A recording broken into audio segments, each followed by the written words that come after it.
अस्सलाम वालेकुम नाज़रीन, सरापर खताब से मुखातिब है। एक खबर है और ये बड़ी खबर है और इसने सबको हिलाकर रख दिया है। कमिश्नर रावलपिंडी धुआं मार गए हैं और बड़ा तगड़ा धुआं मार गए हैं, यानी कि पुराने जमाने का जो मोटरसाइकिल धुआं मारता था उस तरह का धुआं मार गए हैं। इससे पहले जो उन्होंने स्टेटमेंट दी थी उस स्टेटमेंट से वो किसी ना किसी दबाव और प्रेशर में आकर पीछे हट गए हैं। लेकिन मसला ये है, एक बंदा जो सिविल सर्वेंट रहा हो, एक बंदा जो खुद को बाज़ाहिर बाबू या फिर पढ़ी लिखी शख्सियत कहता हो, वो बाबू ये कह रहा है कि 32 साल मैंने सर्विस की है, लेकिन 32 सालों के बाद मैंने लालच में आकर मैंने ये स्टेटमेंट दे दी थी। यानी ये तीसरी जमात का बच्चा नहीं है, ये कोई दूसरी पढ़ता हुआ बच्चा नहीं है, बाजार के अंदर बैठा हुआ कोई बंदा नहीं है, दोस्तों संगियों के साथ ये कोई चाय या फिर बिस्किट नहीं चल रहे कि कमिश्नर साहब इस तरह की स्टेटमेंट देंगे और फिर पीछे हट जाएंगे। कमिश्नर साहब को ज़ाहिर है उठाया गया, गिरफ्तार किया गया, उसके बाद वो गायब हो गए, कोई पता नहीं कहां पर थे, किसके कब्जे में थे, किसके कब्जे में नहीं थे, कौन तफ्तीश कर रहा था, किस ज़हनी कर्ब और तबीयत से गुजरे हैं। लेकिन अब उनकी स्टेटमेंट सामने आई है और ये इंतहाई मज़ाहिक का खेज स्टेटमेंट है। यकीन माने समझ से बाहर है कि पाकिस्तान की 25 करोड़ पाकिस्तानी अवाम को क्या ये वाकईतन इंसान समझते हैं? क्या ये सोचने वाले लोग हैं इनके नजदीक? ऐसा महसूस हो रहा है कि महसूस किया जाता है कि पाकिस्तान में हर बंदे के माथे के ऊपर चे लिखा हुआ है। यानी इन्हें समझ ही नहीं आता, ये सोच ही नहीं सकते, ये समझ ही नहीं सकते, ये कोई अंदाजा ही नहीं लगा सकते, इन्हें माहौल किसी चीज की अंडरस्टैंडिंग ही नहीं है। ये गूंगे बहरे थे यानी ये बोल ही नहीं सकते और इन्हें अंदाजा ही नहीं है किसी चीज का। हैरान कुन स्टेटमेंट है, हैरान कुन स्टेटमेंट है, वो आपके सामने रख देते हैं। लेकिन उससे पहले ये जस्टिस हैं लाहौर हाईकोर्ट के रिटायर्ड जज शाहिद जमील साहब, इन्होंने आज से कुछ दिन पहले इस्तीफा दिया था। अपने इस्तीफा देने के बारे में वो क्या कह रहे हैं? ये जज कह रहा है, ये मुंसिफ कह रहा है, इंसाफ की कुर्सी के ऊपर बैठा हुआ ताकतवर तरीन शख्स, जज किसी भी मुआशरे का ताकतवर तरीन शख्स होता है, वो कह रहे हैं, वो क्या कह रहे हैं? शाहिद जमील साहब ये कहते हैं कि कुछ लोगों ने पूरे सिस्टम को यरगमाल बनाया हुआ है, वो लोग हमारे ऊपर मुसल्लत हैं। मैंने इस्तीफा किसी के दबाव में नहीं दिया, मेरा इस्तीफा निजाम के खिलाफ बगावत है। वो कह रहे हैं कि मेरा इस्तीफा इस बदबूदार निजाम के खिलाफ बगावत है। उसके बाद वो कहते हैं कि जनाब लोगों को डर होता है कि उनकी नौकरी चली जाएगी, लिहाजा मैंने इस्तीफा देकर यह बताया है कि आपने मिसाल बनना है, आपने नौकरी से डरना नहीं है, आपने नौकरी चली जाएगी, पर्क्स एंड प्रिविलेजेस नहीं मिलेंगी, इन सारी चीजों से डरना नहीं है, बल्कि इस निजाम के खिलाफ मेरा इस्तीफा बगावत है और मैं इसे एक मिसाल बनाना चाह रहा हूं। फिर शाकिर महमूद अवान साहब, उन्होंने इसे ट्वीट भी किया हुआ एक स्टेटमेंट इनकी, और वो ये लिखते हैं कि जब मैं रावलपिंडी में कंटोनमेंट के केसेस सुन रहा था तब मेरे पीछे एक गाड़ी लगाई गई, मुझे किसी ने बताया कि यह आपके लिए वार्निंग थी। जज के पीछे गाड़ी लगाई गई और जज को फिर यह बताया गया कि तुम्हारे लिए वार्निंग है। यानी कि धौंस धमकी बदमाशी, गाड़ियां पीछे लगा देना, खामोश करवा लेना, डरा लेना, धमका लेना, ये इस तरह से मामला चलेंगे और इस तरह से कंट्रोल होंगे। लेकिन अब जो धुआं मारा है जनाब ये कमिश्नर साहब ने, अब एक कमिश्नर साहब Liaquat Ali Chattha one fine morning आकर एक स्टेटमेंट दे देते हैं और वो कह रहे हैं कि जनाब ये धांधली नहीं हुई बल्कि धांधला हुआ है और ये धांधला मैंने खुद करवाया है और मेरे मातहत जो तमाम तर लोग थे मैंने उन्हें अहकामात जारी किए और वो मीडिया में आकर बातचीत करते हैं और वो उसके बाद कहते हैं मुझे गिरफ्तार कर लें और मुझे लटका भी दें, मुझे जूतियां मारे और मुझे लटका दें, मेरा वो हशर करेंगे पाकिस्तान में किसी का भी वो हशर ना हुआ हो। तो कमिश्नर साहब ने ये बातचीत की है। अब मुझे ये बात आप समझाएंगे कि क्या कमिश्नर को पागल बनना होता है? एक कमिश्नर पाकिस्तान की और 32 साल सर्विस करने वाला एक सिविल सर्वेंट, पाकिस्तान का हाईली क्वालिफाइड एक बंदा होता है। नून लीग आकर ये कहती है ये बंदा जहनी मरीज है, ये बंदा दिमागी तौर पर सठिया गया, ये बंदा पागल हो गया है, इस बंदे की सोचने समझने की सलाहियत खत्म हो गई है, फिर वो बंदा गायब हो जाता है। यानी बड़ा इंटरेस्टिंग ड्रामा है, जादू होता है और बंदा गायब हो जाता है। उनके ऑफिस में सीसीटीवी वीडियो पता नहीं वो प्रिजर्व हुई नहीं हुई, जो इब्तिदाई शवाहिद थे वो प्रिजर्व हुए या नहीं हुए, किसी को उनके बारे में कोई पता नहीं है। लेकिन अब वो स्टेटमेंट देते हैं, अब स्टेटमेंट देकर वो मलबा भी सारा तहरीक इंसाफ के ऊपर डाल रहे हैं, यानी उस तहरीक इंसाफ के ऊपर डाल रहे हैं जो एक बदतरीन प्रेशर से गुजर रही है।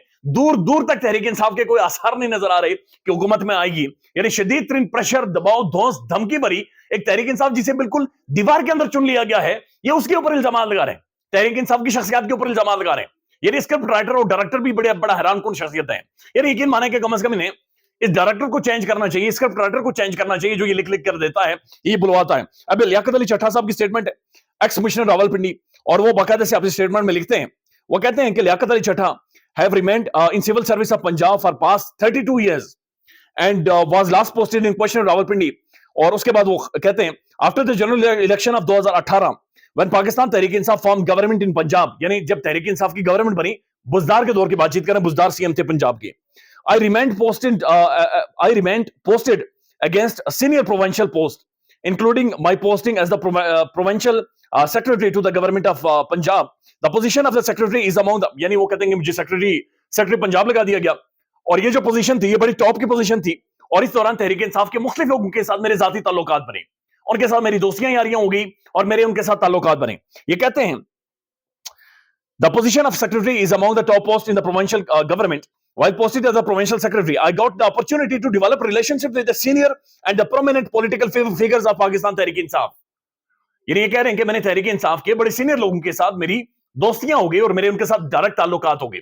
अब इनके हवाले से जो एक रिपोर्ट मरतब की गई थी जो हामिद मीर साहब ने शेयर की थी, जिसके ऊपर बाद में हामिद मीर साहब के ऊपर इल्जाम लगे थे, उन्होंने लिफाफा करार दिया गया था। हामिद मीर साहब ने उस रिपोर्ट के अंदर बाकायदे से बताया था कि इनके नून लीग के शहबाज शरीफ साहब, हमजा शहबाज साहब के ये खासम खास हैं और उनके साथ इनके बड़े करीबी ताल्लुकात हैं, बड़े करीबी ताल्लुकात हैं। लेकिन ये कहते हैं कि जनाब मैंने 2018 के बाद तहरीक इंसाफ के लोगों के साथ पंजाब के अंदर मैंने दोस्तियां डेवलप कर ली और मेरी इनके साथ दोस्ती जारी हो गई।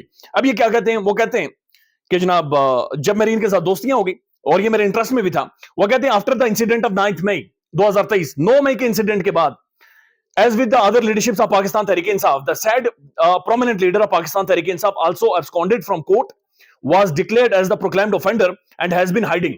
वो ये कह रहे हैं कि जनाब 9 मई के बाद तहरीक इंसाफ की जो सारी क़यादत अंडरग्राउंड होगी, तो फिर जिस शख्सियत के साथ यानी तहरीक इंसाफ की एक प्रोमिनेंट शख्सियत के साथ मेरे ताल्लुकात बने थे, वो भी जाहिर अंडरग्राउंड हो गए, छुप गए और वो प्रोक्लेम्ड ऑफेंडर, उन्हें एक एलानिया मुजरिम बाकायदे से डिक्लेयर कर दिया गया। वो कहते हैं कि जनाब वो छुपे हुए, वो गायब है, लेकिन इसी दौरान through out this time I had direct contact with him. यानी वो बंदा एब्सकॉन्डेड है, वो छुपा हुआ है, भागा हुआ है, 9 मई के बाद भागा हुआ है, एजेंसीज उसे ढूंढ रही हैं, हुकूमत उसे ढूंढ रही है, रियासत उसे ढूंढ रही है, रियासत को वो नहीं मिल रहा, लेकिन जनाब ये धुआं मारने वाले कमिश्नर रावलपिंडी साहब उसे ढूंढ लेते हैं, जो यमे का धुआं मार रहे हैं। और उनका ये कहना है कि जनाब मेरे उसके साथ डायरेक्ट ताल्लुकात थे जब वो बंदा छुपा हुआ था। खुद ही अंदाजा लगा लें अब किसको ये रगड़ना चाह रहे हैं और किसको ये हिट करना चाह रहे हैं।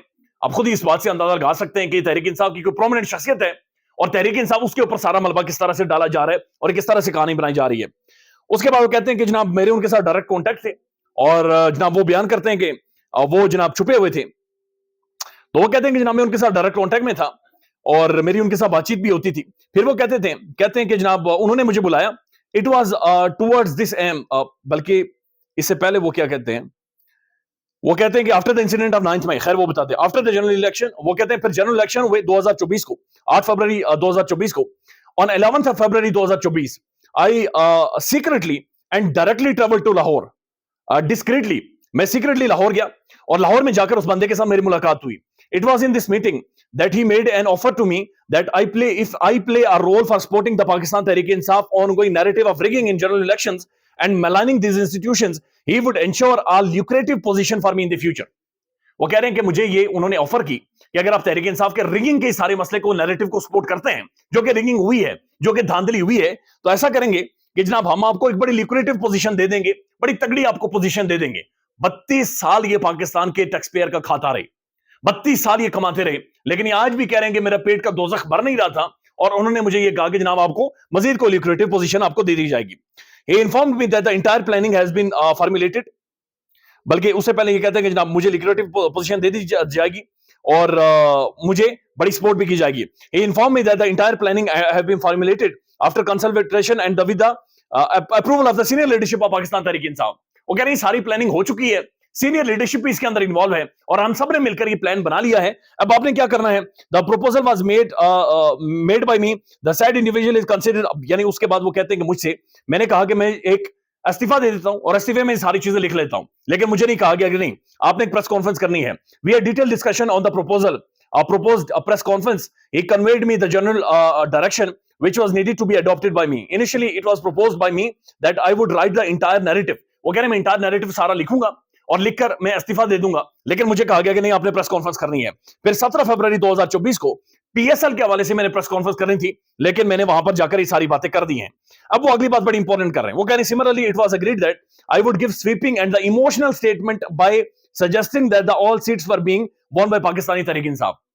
वो कह रहे हैं कि जनाब मैंने जाहिर मुझे कहा गया था कि आपने झूठ बोलना है कि तहरीक इंसाफ जीती हुई थी सारी सीटें और मैंने स्वीपिंग स्टेटमेंट देनी है और मैंने इमोशनल सेंटिमेंट देना है कि खुदा न खास्ता मैं अपनी जिंदगी के साथ क्या करने जा रहा था, खुदा न खास्ता मुझे चौक में लटका दें, खुदा न खास्ता मुझे पत्थर मार दें, खुदा न खास्ता मुझे इबरत का निशाना बना दें। वो कह रहे हैं कि जनाब ये एक सेंटिमेंट, एक नैरेटिव में देना चाहता था। अब सबसे जो अहम तरीन चीज है वो ये है आठवां जो नुकता है, वो कहते हैं it was with the same intent of creating drama and sensation that during the press conference I had stated and attempted to, वो सारी बातें, the name of the Chief Justice of Pakistan was taken with the aim of creating mistrust in general public against him। कि काजी का जो मैंने नाम लिया, میں پبلک میں مس ٹرسٹ قاضی کے حوالے سے پھیلانا چاہتا تھا.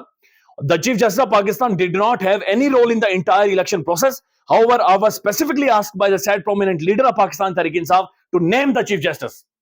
وہ کہہ رہے ہیں کہ جناب مجھے تحریک انصاف کی شخصیت نے یہ کہا تھا کہ آپ نے چیف جسٹس کا نام لینا ہے, آپ نے نام لینا ہے. اب یعنی کہ یہ کہہ رہے ہیں کہ تحریک انصاف نے انہیں کہا تھا کہ چیف جسٹس کا نام لینا ہے, لیکن انہوں نے چیف الیکشن کمشنر کا بھی نام لیا تھا. انہوں نے یہ بھی کہا تھا کہ سارے مسئلے کے اندر فوج یا اسٹیبلشمنٹ کا رول نہیں ہے. تو تحریک انصاف اگر کہتی تو میرے خیال میں انہیں یہ کہنا چاہیے تھا کہ آپ جناب آ کر یہ کہیں گے اسٹیبلشمنٹ کا رول ہے, لیکن انہوں نے اسٹیبلشمنٹ کا نام نہیں لیا, انہوں نے کہا قاضی کا نام لے, قاضی کا نام لے. تو جناب یہ فراڈ ہے, فیک سٹیٹمنٹ ہے, پریشر میں ڈال کر سٹیٹمنٹ دلوائی گئی ہے. یہ ایک شغلستان ہے, اور یہ شغلستان کے اندر ایک اور ڈرامہ ہے جو پاکستان میں شروع کروایا گیا ہے. شرم کا مقام ہے, ملک اس طرح سے آگے نہیں بڑھے گا, چیزیں ٹھیک نہیں ہوں گی. اللہ تعالیٰ پاکستان پر رحم کرے. خیال رکھیے گا اپنا. اللہ حافظ.